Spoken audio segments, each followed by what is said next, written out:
And away we go. Is that what I'm supposed to do here? NBA Early Bird Podcast.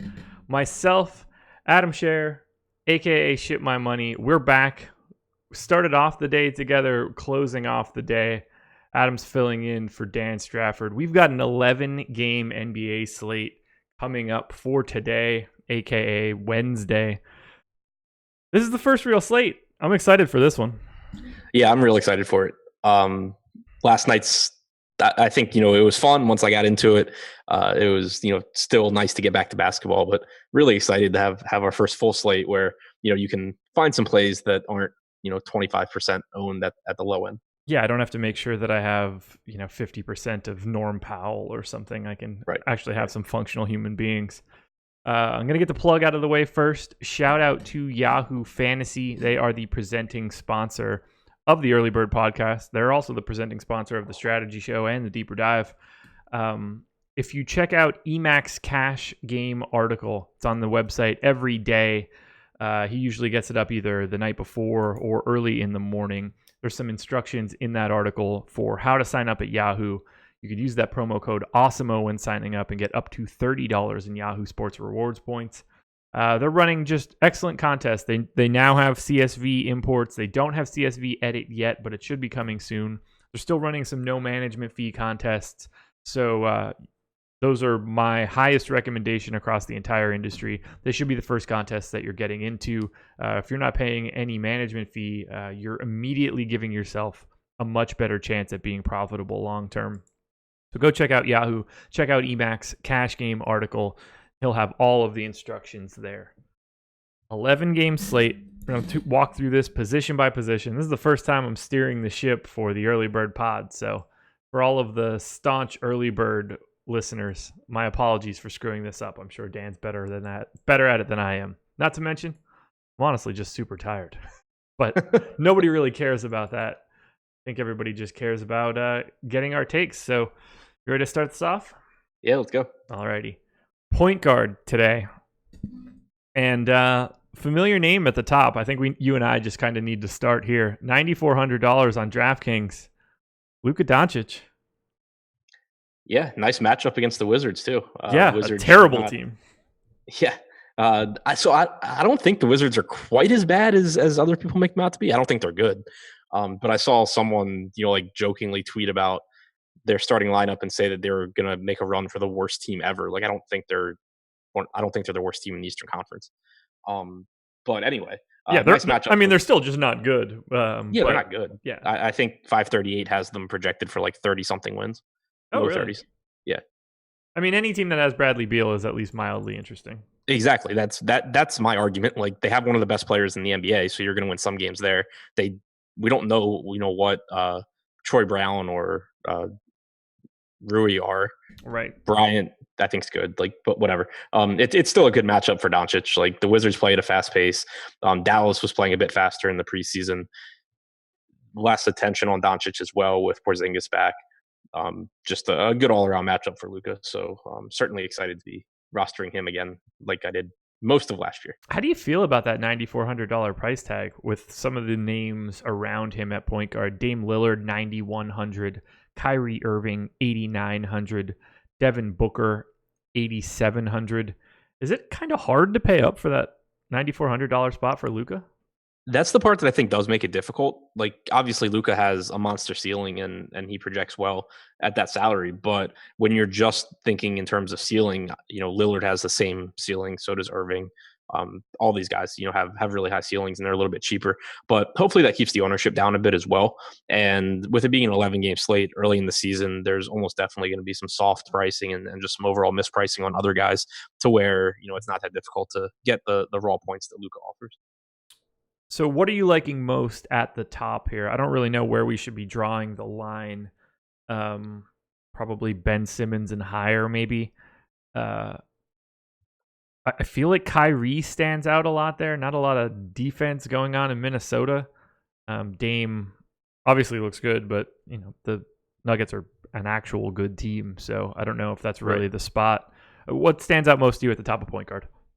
Yeah, and I think it's interesting. Like Kyrie, it is a good matchup, like you said, against Minnesota. Minnesota also played incredibly fast in the preseason, which is something I want to keep an eye on going forward. Because if you remember when Ryan Saunders took over partway through last year, he said they wanted to play faster. They didn't really play that fast afterwards, but now you have a bit different makeup on the team, and if they're really going to push the ball, that's something that I want to be aware of. But my concern with Kyrie would just be that I don't know, how many minutes he plays. Like Sure. obviously, I think he's playing over 30, but Yeah.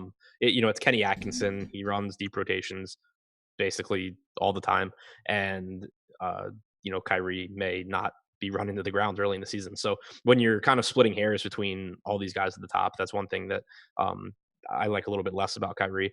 I think though that it's really between that top group, like probably between Luka and Booker for my favorite. Okay. Yeah, Booker was the guy that, like, once I started looking at it, caught my eye. I mean, I like Sacramento and all, but it's never going to get better for Booker than the beginning of the season when all of the people that are actually functional are healthy. By the time they get to like February and they're playing all of the awful people that end up working their way into a Suns rotation, Booker ends up being a little bit listless. So I have some interest there, 8,700. Q tag on Ben Simmons, 8,500. I don't really see that him or Kemba are guys that I'm really interested in a Boston Philly matchup. Yeah, I mean that's where I'm at. It's not that I think the price tag is bad on either of them, but obviously a tough matchup. I think both teams are going to be very good defensively this year. Yeah.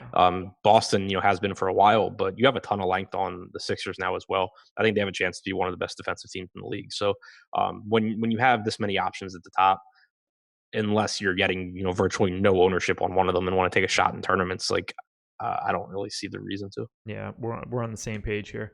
Working our way through everybody in the 7K range: Zach LaVine, Donovan Mitchell, De'Aaron Fox, Mike Conley making his Utah debut, Chris Paul making his Oklahoma City debut, Terry Rozier making his Charlotte Hornets debut. Who stands out most to you from the 7K range? I think that Rozier is really interesting. Like the Hornets are going to be terrible. Oh, they're so bad. But there's nobody on this team that's taking the ball from Terry Rozier. No. They've already stated they want him to play like 34 minutes a night, so that's nice.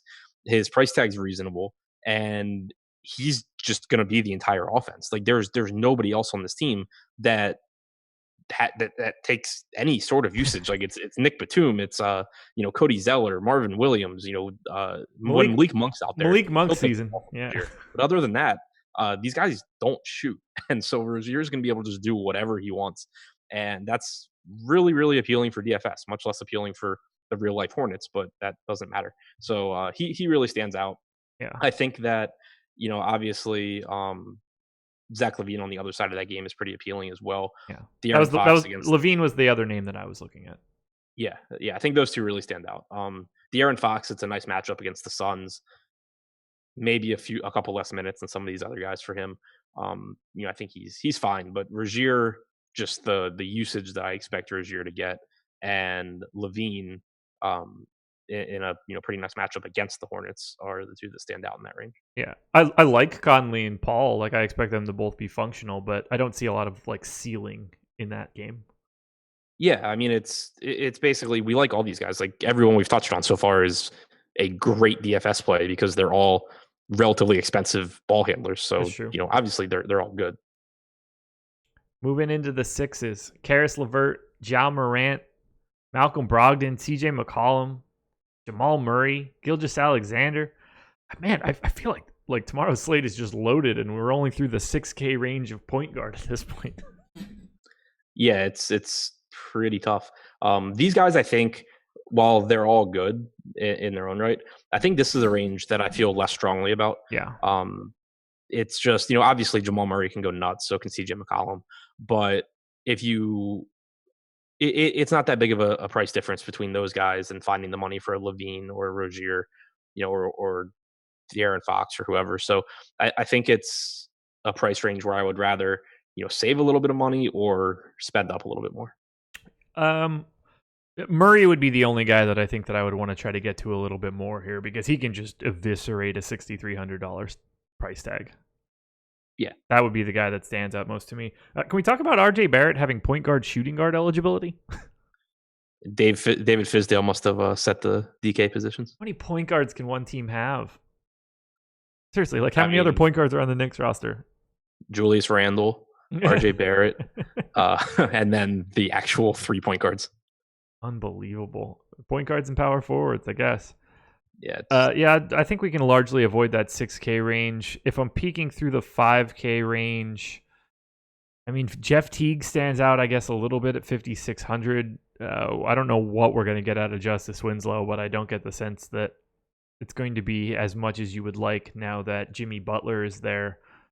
Josh Richardson, obviously, in a very different role now at 5,500. Anybody standing out to you as we're making our way down? Somebody I didn't name? Not really. One thing to point out with RJ Barrett, I don't know how many minutes he's going to play, but he played an absurd amount of minutes in the preseason. Yeah. Like he was playing 36, 39 minutes in preseason. I know Fizdale commented and said that basically he needed that to get in game shape, but I don't know. Like, is he just going to play 38 minutes a night in the regular season too? That's something to at least keep an eye out for. Obviously, we probably won't get an answer to that before the first game, but keeping an eye out there. Outside of that, though, I think DeJounte Murray is decent. Like, he's going up against the Knicks team that I think should play pretty fast and probably not play much defense. Yeah. But the issue you run into there is that, Murray is on the Spurs, so you don't really expect him to play that many minutes. You also have a healthy Derek White. You possibly have Lonnie Walker, taking some minutes. So yeah. I don't anticipate Murray really getting over 30 minutes. Yeah, not to mention first game back after missing an entire season. Right. I don't get the Spurs don't strike me as the type of organization that's just going to run him into the ground in the first game back after signing a 4-year, $60 million deal. Right. My boy Dinwiddie at 5,400. I'm not seeing anything else here that immediately jumps out. DJ Augustine for 5K, I guess, is a little interesting against Cleveland because Cleveland's putrid. Yeah, I mean, they're bad, but I don't know. 5K is a little, it's like a good or a reasonable point per dollar play, I think, but yeah. Augustine just doesn't come with that ceiling normally. $4,500 Malik Monk. Is he going to get enough minutes to be relevant? My guess is no, but that's, I think, one of the things that's going to be really important. Like, that should be one of the first takeaways that you make from this slate, looking back on it, is what was Malik Monk's role in that rotation? Yeah. Because if Malik Monk is just suddenly playing 28 minutes, 4,500 is going to be a very easy salary to put in your lineup because that dude's just going to heave. He might go 3 Malik for 24 Monk, from the field, but yeah, I was gonna say if Monk and Rozier just start playing a bunch of minutes alongside each other, the Hornets might end up playing at like a really fast pace because they just like get down to the 3-point line, one of them chucks it, and then they go back the other way. Malik Monk would not be a guy that I would want to play on the draft day that gave you negative points for missed field goals. Oh God, yeah, that'd be awful. Are you seeing anybody else as we work our way down? Darius Garland, Kobe White, Schroeder. Anybody stand out to you? I think Derrick Rose at 4,400 is interesting. Probably playing, mid-20s in minutes. He's still a, competent DFS play on a per minute basis. He's really cheap. So that stands out a bit. 3,900 Markelle Fultz. Again, don't really know like how many minutes he plays, but if you get 20 to 22 minutes out of Fultz against Cleveland, he certainly can pay off $3,900. That's fascinating to think about, right? Yeah, I mean, what if he just went crazy? You mean like in a good basketball way? Yeah, in a positive way, not in a like I can't shoot anymore way. Like, I mean, he is for 3,900. If he can just be a functional basketball player, like the pedigree is there. Yeah, exactly. The pedigree's there. He was getting minutes in the preseason. I expect low 20s in minutes, and at 3,900, he certainly can do well. He's not someone that I'm super excited to get to, but certainly gives you some upside, amongst the value in tournaments. All right, let's hop over to shooting guard. Luka once again at the top. Your boy, Bradley Beal. Of everybody that I can see on my screen on this DraftKings player list for shooting guard, surprise, surprise, only Bradley Beal with single eligibility, just shooting guard. That has to change like within the first week. Does it? Because I think we were saying that for most of last year. Yeah, you're right. Yeah, just refuses to give him dual eligibility. But RJ Barrett, who has never played a game in the NBA, is a point guard. Right. And is not a point guard. Like, way less of a point guard than Bradley Beal. Oh, good God. What are you liking at the top here? That's what makes it tough to get Beal in the lineups. But outside of that, I really like him. Like, he's not going to be $8,800 for very long. No. He's the clear number one option on this offense. And we saw, just how good he can be in that role last year. I expect him to be, still really good. He's young. Like, if anything, he probably gets better. So, yeah, I still really like Beal, even though you can only roster him at one position. And he's one of like three people. He's one of three people. Him, Tyler Herro, and Gary Harris are the only three single eligibility shooting guards on DraftKings. This is just asinine.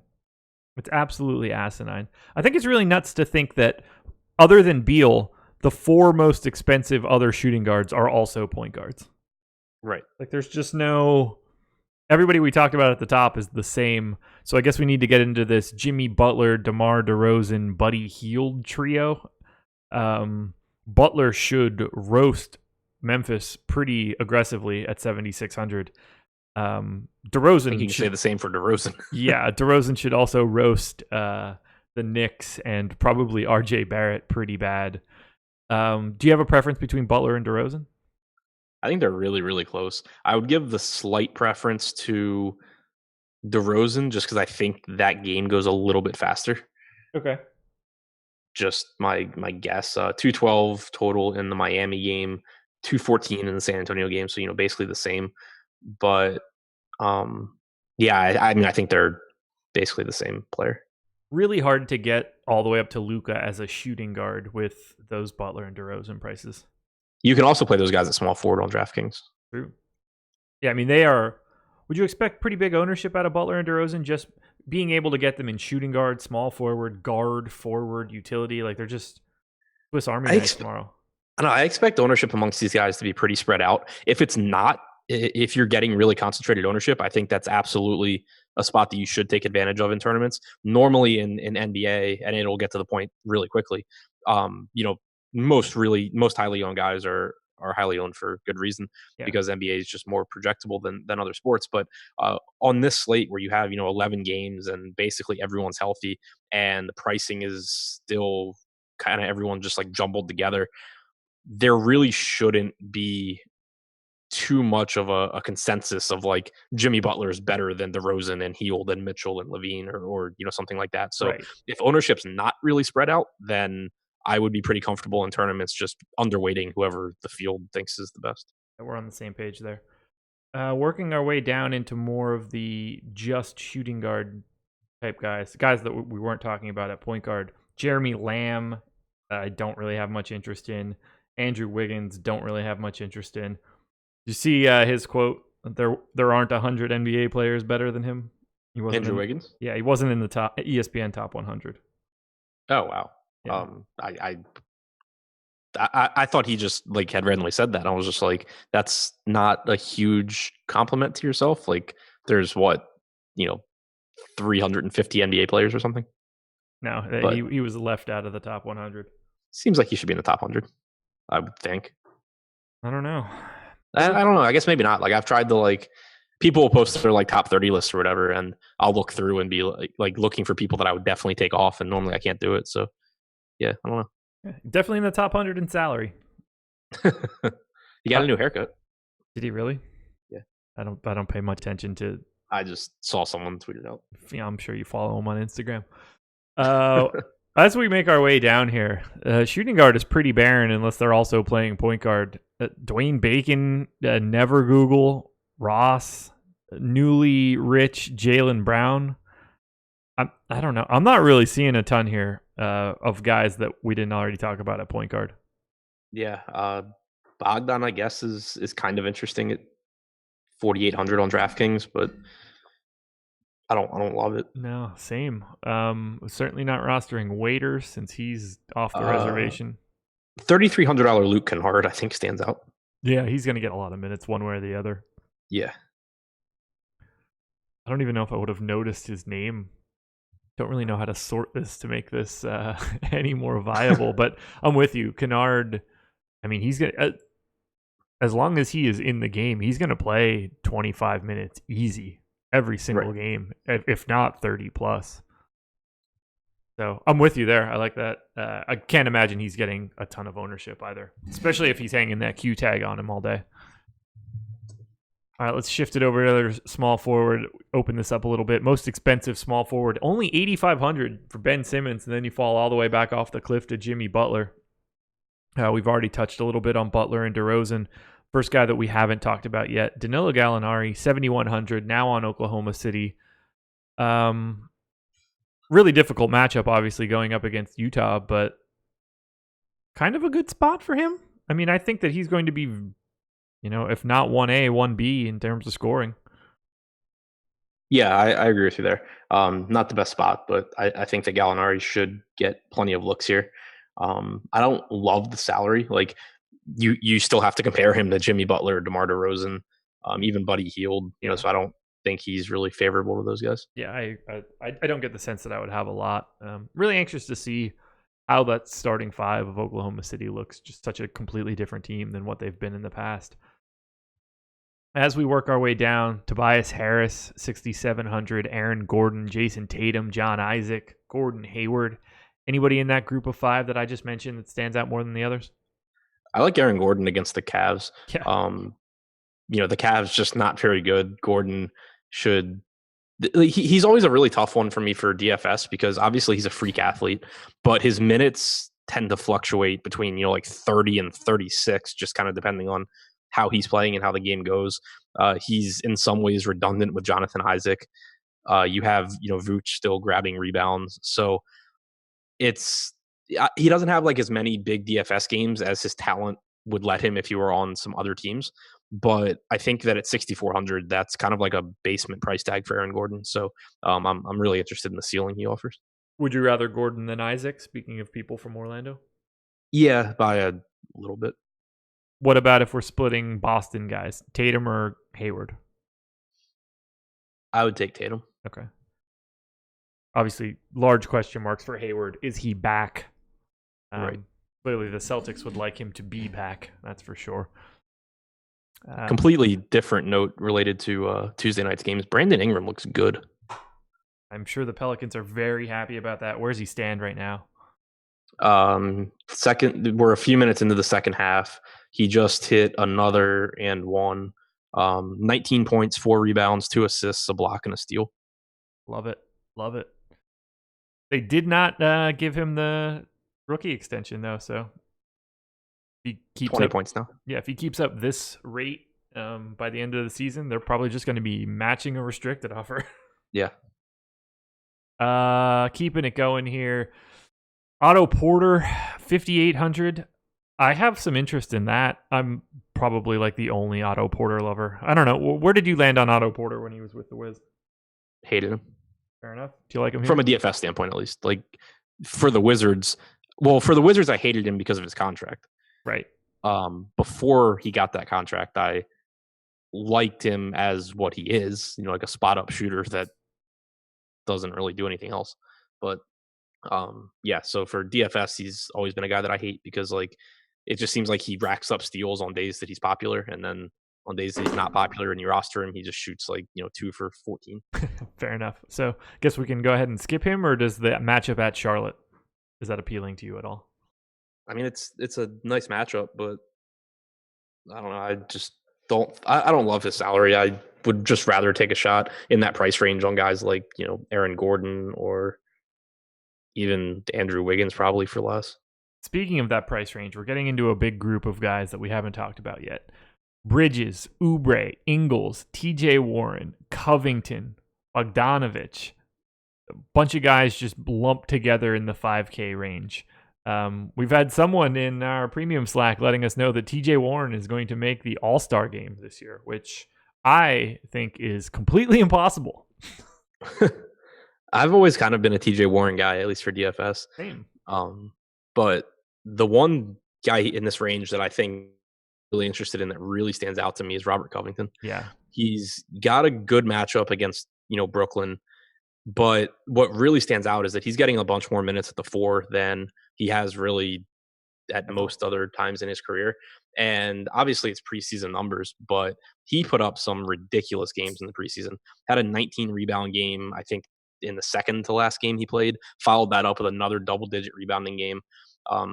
Towns doesn't like Towns gets rebounds, but Towns isn't, like Andre Drummond in there grabbing every single one. Right. Towns also does, shoot threes and take his guy out of the paint. I think it just sets up as a really, really good rebounding spot for Robert Covington as long as he's in this position with Minnesota. And that's something that I don't expect people to catch on to all that quickly. He's cheap, but he's not like dirt cheap. He's not at a price tag. It's not like he's $4,400 and everyone's just going to be like, oh, Robert Covington's playing 34 minutes. That's a great value. He's at a price where people are going to look and they're going to be like, oh yeah, Robert Covington. He burned me the last 84 times I played him. But I think it's like just a completely different player this season because of his role and position on this team. I like that. I'm really excited to see him be healthy. They're a much different team when he is on the floor, so it's gonna be nice to see him back out there. As we work our way down, we've got Marcus Morris for 5,100 for the Knicks. There's no telling how much he plays. I think he's their starting small forward and could play a ton, but it's the Knicks. Really hard to get excited against San Antonio. That rotation is going to be a nightmare. Yes, it is. Well, at least it'll just be the same as it always has been for at least the past year. A nightmare. Yeah, but I mean, it's just one of those teams where like there's a lot of teams obviously going into the beginning of the season where you're just like, I could see this rotation going like 3 different ways. And you're just there's even gonna be some that do things you didn't see coming at all, like the Pelicans playing 12 guys in the first half. Yeah. But like the Knicks, they're just a team where whatever they do in this game, I'm going to go back and look at Popcorn Machine and have zero confidence that that's going to be what they do in their second game. Yep. That's just not how that team is going to work. Working our way down. Any Harrison Barnes love? Chetty, Saric for 4,900. That's kind of appealing. Yeah, I think Saric is the most appealing to me out of those guys. It's like Saric, Bogdan, Rudy Gay, I think, are the most appealing of those, 4,500 to 5K guys.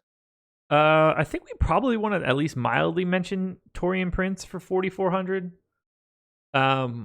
Everything that I've heard regarding the Nets in this preseason has been they've been very happy with Prince. His shooting has been fantastic. They really they wanted to get him. They gave him the 2-year extension. It's essentially just a 1-year extension, but in theory they gave him a 2-year deal. Have any interest in Prince here for Brooklyn?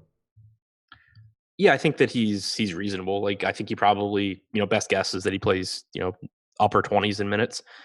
Nice matchup against Minnesota. He's certainly someone that's capable of putting up big fantasy scores. So I think he has a wide range of outcomes. He's not someone that I'm real excited about his floor or that I'm super confident in, but we know what he's capable of doing when he's playing well. So I do like that salary. Okay. Anybody else standing out to you at small forward as we work our way down below 4K?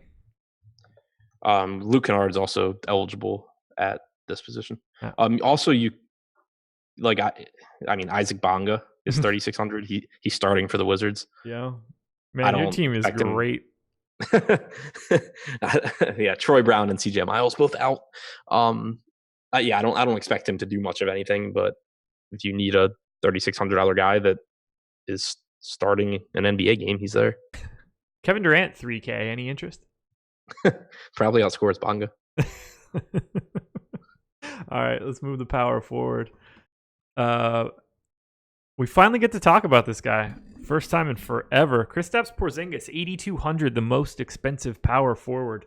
Let's just start with him right there because we haven't talked about Porzingis at all. How do you feel about him at 8,200 against your Wizards? He should absolutely eat. Yeah, it's going to be bad. One thing that was... It's going to be real bad. Oh, yeah. Like what Thomas Bryant and a guy making his first ever playing his first ever NBA game, going up against Porzingis. Yeah, I mean, it's a great spot for Porzingis. I'm really excited to see him and Luka. I think that they just fit really, really well together. Yeah. And it was really good to see in the preseason both of these guys just come out with monster usage percentages. I think going from memory, I think they were both in the top 10 in the NBA and amongst regular rotation guys in usage this preseason. If not, it was close. So just the fact that they right off the bat were able to both go out, get it done. It's a good rebounding spot for Porzingis as well. So yeah, absolutely love him. Yeah, hard to not like Porzingis more than Luka in this, just because of salary. Yeah, salary and I think position. Sure. Then we'll make our way down to a giant crop of guys that we haven't talked about yet. Lauri Markkanen, Julius Randle, Kevin Love, LaMarcus Aldridge, Marvin Bagley, Blake Griffin already out. If we're looking at that group of guys, who is the most likely to be in your lineup in abundance today? Aldridge, I think. Wow. I mean, obviously, playing the Knicks is a fantastically awesome spot. Surprised to hear Aldridge, though. That's not what I was expecting.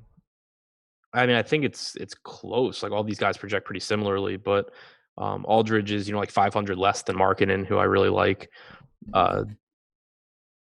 Bagley, I think, is a really good play in that same price range as well. I think that it's probably it's really close between them, but I'd give the slight edge to Aldridge. Weird. So, you didn't even mention Randall, and that was the guy that I liked the most out of all of it. He just strikes me as the guy that's just going to be like, I don't give a shit about this team. That's entirely possible. I'm just going for me here. It's just so hard for me with the Knicks, especially when Randall's not expensive, but he's expensive. He's the second most expensive guy at the position. It's just, I think Randall could have a monster year. He's going to have, I think, a lot of leash to kind of do whatever he wants. Fizdale's talked about him running pick and roll. I'm interested to see how it goes, but having really no idea how it's going to go and playing San Antonio in the first game of the season, when you have, Bagley and Aldridge and all these guys for cheaper. Yeah, I don't know. I'd just rather get to Porzingis or save $500. So the San Antonio matchup is sort of why I like it. I don't get the sense that people are going to love it. They're going to see San Antonio and walk away. And I just don't think that really matters to Julius Randle. Yeah, that's fair. Sliding back down, obviously Blake is going to be out for a bit. We already talked about Gallinari. We get into another crop of guys. Bam Adebayo, Domantas Sabonis, your boy Thomas Bryant, JJJ. Got a lot of guys here. Bam, finally just the guy in Miami at center, depending on how you feel about Kelly Olynyk, I guess. Anybody standing out in this high 6s, low 7 range? I really thought Thomas Bryant would be cheaper to start the season, and I was really excited about it. I think he's a good play at this salary. He's the number 2 guy in this offense. They talked about him, basically being able to do whatever he wants. He's going to get plenty of opportunities. He averaged over a fantasy point per minute last year.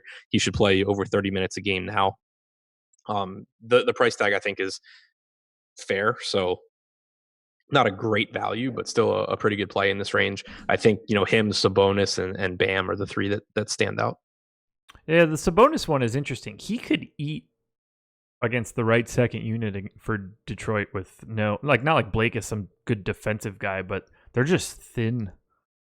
Christian Wood looking to be the backup center, so Sabonis should probably beast him. But 6,900 is also a pretty big price tag.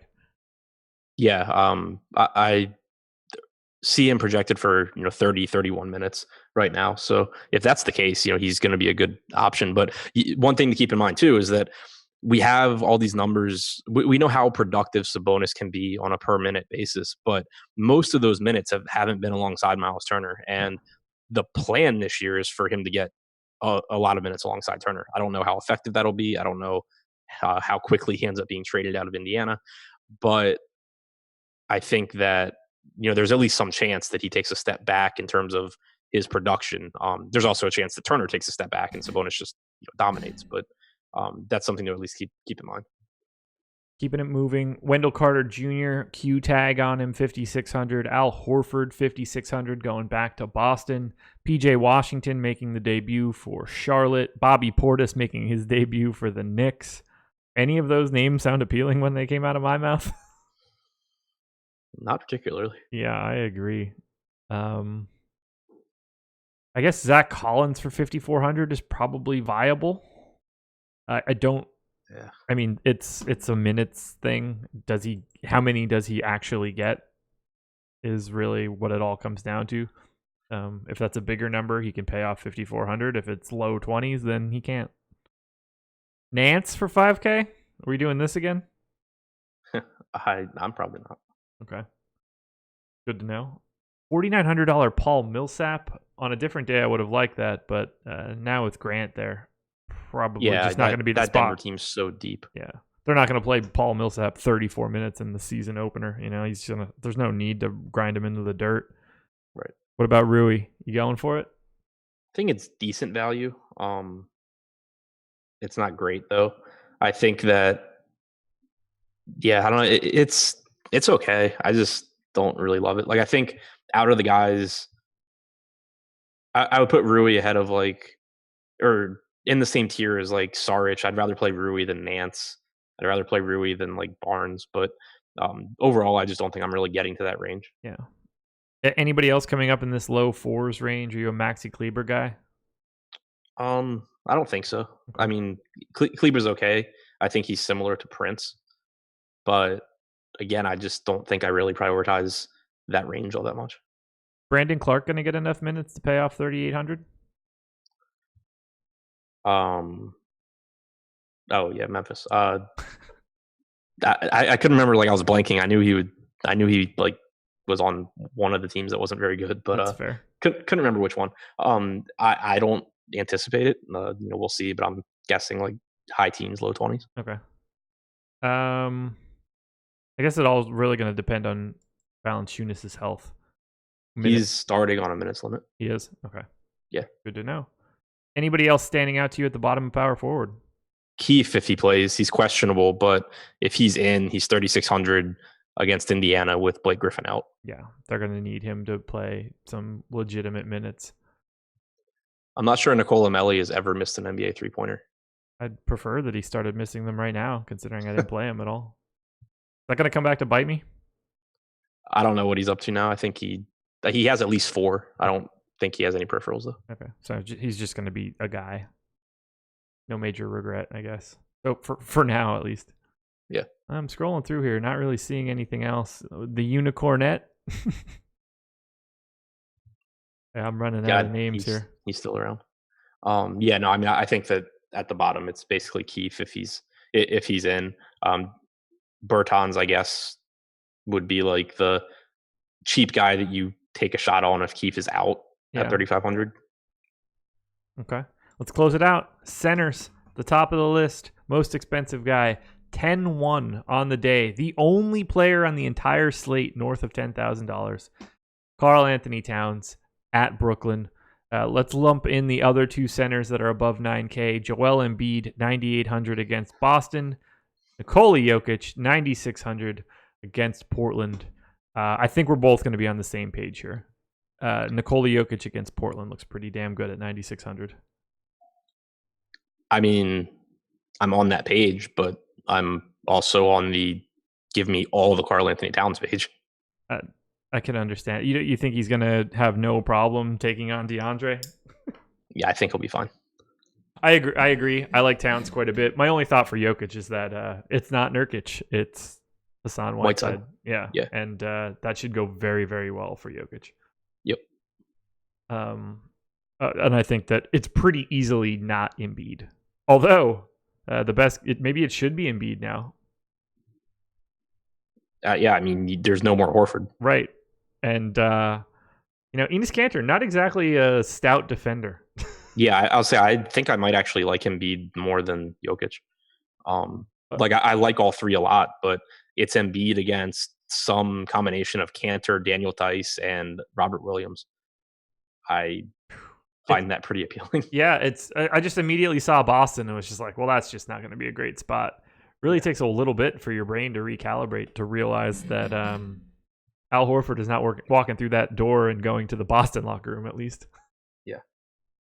And Center, then, as usual, is just stacked. Oh, it's just loaded because the next name up on the list is Nikola Vucevic, $8,600, and he gets to eat Cleveland for breakfast, lunch, and as dinner. Crazy as it is, I'm fine just ignoring him. Right. Because right below him, you have Andre Drummond. Yep. All right, so who do you like? Let's just draw the line at 8K. We've got DeAndre Ayton, Porzingis loops in here, Rudy Gobert. If you can only pick one guy out of that entire list from 8K and above, who's it going to be? Towns. Yeah, it's really hard. Towns, then Drummond, then Embiid, I think. Do you think that anybody gets a lot of ownership? They shouldn't. Yeah. I take that back. Towns, I think, should. I think Towns is probably like the highest projected player on the slate, and he's affordable. You think? Would you rather have Towns or Kristaps Porzingis? Towns. Okay. That's got to be kind of close, though. Unless we hear something about like how long Porzingis can play, because 8,200 and getting a date with Washington is about as good as it gets. Yeah, but I mean, I think Porzingis is like, Porzingis gives you like 45 or 50. Towns gives you like 70 to 80. Like, in his really good games. Sure. Yeah, that's fair. Any interest in Ayton against Sacramento before we roll down to the sevens? Interest, yeah. Yeah. He's a good DFS player too, and it's a pretty nice spot against the Kings. But I would rather have Porzingis than Ayton. Right. And we get a big crop of power forwards, which we've already touched on. I would have liked to see Hassan Whiteside come in with like a slightly lower price for some reason. I think that he's going to look really good for Portland while he's playing if he doesn't do anything stupid. But at 7K, I'm not totally interested. There's just too many other good options. I just think he's set up really well to play well for Portland. I don't know. Yeah, I think that 7K is pretty cheap for Whiteside. Oh, really? I felt like that was slightly too high for the new look. Well, the new look right now is that Nurkic is out, and so there's minutes there. So that's the question. How many minutes do you think that Hassan Whiteside is going to be playing? Like 30. Really? Okay.